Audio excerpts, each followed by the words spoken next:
السلام علیکم۔ ایک جنگل میں چھوٹا سا تالاب تھا جس میں بہت سے مینڈک آپس میں ہنسی خوشی اور اتفاق سے رہتے تھے۔ ایک بار ایسا ہوا کہ بارش نہ ہونے کی وجہ سے تمام درخت اور پودے مر جانے لگے۔ دور دور کے جنگلی جانوروں نے اپنی پیاس بجھانے کے لیے اس تالاب کا رخ کیا۔ آہستہ آہستہ تالاب کا پانی کم ہونے لگا اور بہت سے مینڈک ان بڑے جانوروں کے پاؤں کے نیچے آ کر کچلے گئے۔ رہے سہے مینڈک اپنی جان بچانے کے لیے کسی اور جگہ جانے کا سوچ رہے تھے، مگر وہاں دور دور تک کوئی تالاب نہیں تھا۔ ایک دن اس جنگل میں کسی کالج کے طالب علم پہنچے جنہیں لیبارٹری میں تجربے کرنے کے لیے کچھ مینڈک چاہیے تھے۔ انہیں دیکھ کر تالاب کے سارے مینڈک ڈر کے مارے چھپ گئے۔ ایک بوڑھے مینڈک نے کہا، ہم میں سے کچھ مینڈک ان لوگوں کے پاس جا کر ان سے مدد مانگتے ہیں۔ میں بھی ساتھ جاؤں گا اور وہاں کسی سے مدد کی اپیل کروں گا کہ ہماری نسل بچانے میں ہماری مدد کرے۔ ویسے انسان اتنے برے بھی نہیں ہوتے جتنا ہم انہیں سمجھ رکھا ہے۔ انسانوں سے زیادہ تو جنگلی جانور خطرناک ہوتے ہیں جنہوں نے ہمارے بہت سے مینڈکوں کو ہلاک کر دیا ہے۔ ان سب میں 3-4 مینڈک بہت سمجھدار تھے۔ انہوں نے کہا، باقی سب کی سلامتی کے لیے ہم اپنی جان قربان کرنے کے لیے تیار ہیں۔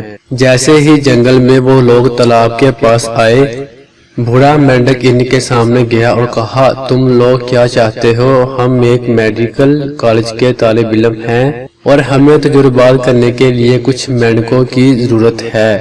ایک طالب علم نے جواب دیا، ٹھیک ہے، لیکن اپنے ساتھیوں کے ساتھ میں بھی جاؤں گا، مجھے تمہارے کالج کے پروفیسر سے کچھ بات کرنی ہے۔ ان لوگوں نے سب مینڈکوں کو شیشے کے بڑے جال میں ڈالا اور وہاں سے چلے گئے۔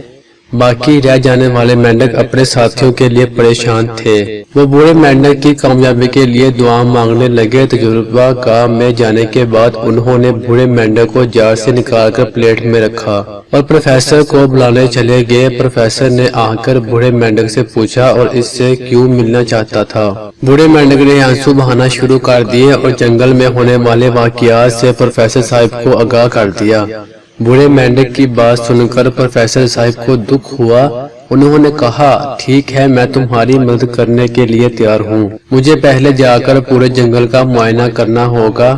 یہ کہہ کر پروفیسر صاحب نے اپنے ایک شاگرد کو ان مینڈکوں کا خیال رکھنے کو کہا اور خود کچھ ساتھیوں کو لے کر جنگل کی طرف چلے گئے۔ پورا دن گھومنے کے بعد ایک جگہ پر انہیں بڑا سا تالاب نظر آیا جسے دیکھ کر وہ لوگ خوش ہوئے۔ پروفیسر صاحب نے واپس آ کر یہ خوشخبری بوڑھے مینڈک کو سنائی۔ پھر سارے مینڈکوں کو اپنے ساتھ لے کر تالاب پر چلے گئے۔ وہاں جا کر بوڑھے مینڈک نے تالاب میں رہ جانے والے باقی ساتھیوں کو باہر بلایا اور کہا کہ پروفیسر کی مدد سے انہیں رہنے کے لیے بڑی اور اچھی جگہ مل گئی ہے۔ سب مینڈکوں نے پروفیسر صاحب کا شکریہ ادا کیا اور ان لوگوں کے ساتھ اس نئے تالاب پر چلے گئے۔ رکو بڑے میاں، پروفیسر صاحب نے بوڑھے مینڈک سے کہا۔ بوڑھے مینڈک پانی سے باہر آیا اور سوالیہ نظروں سے پروفیسر کو دیکھنے لگا۔ پروفیسر نے اپنے ہاتھ میں پکڑا جال کھولا اور اس میں رکھے اس کے باقی ساتھیوں کو بھی آزاد کر دیا۔ بوڑھے مینڈک نے اس مہربانی کی وجہ پوچھی تو پروفیسر نے جواب دیا، چونکہ تمہاری نسل ختم ہو رہی تھی اور ہم نہیں چاہتے کہ جس طرح بے شمار جانور دنیا سے ختم ہو گئے ہیں تم بھی مٹ جاؤ، اس لیے تمہیں تحفظ دینے کے لیے آزاد کر دیا ہے۔ اب ہم کسی مینڈک کو پکڑنے یہاں نہیں آئیں گے۔ یہ سن کر بوڑھے مینڈک نے ایک بار پھر پروفیسر صاحب کا شکریہ ادا کیا اور پانی میں جا کر اپنے ساتھیوں سے کہا، میں نے کہا تھا نا، انسان اتنے برے بھی نہیں ہوتے جتنا ہم انہیں سمجھ لیتے ہیں۔ سب مینڈکوں نے بوڑھے مینڈک کی اس بات کی تائید کی اور اسے اپنا راجا بنا لیا اور ہنسی خوشی رہنے لگے۔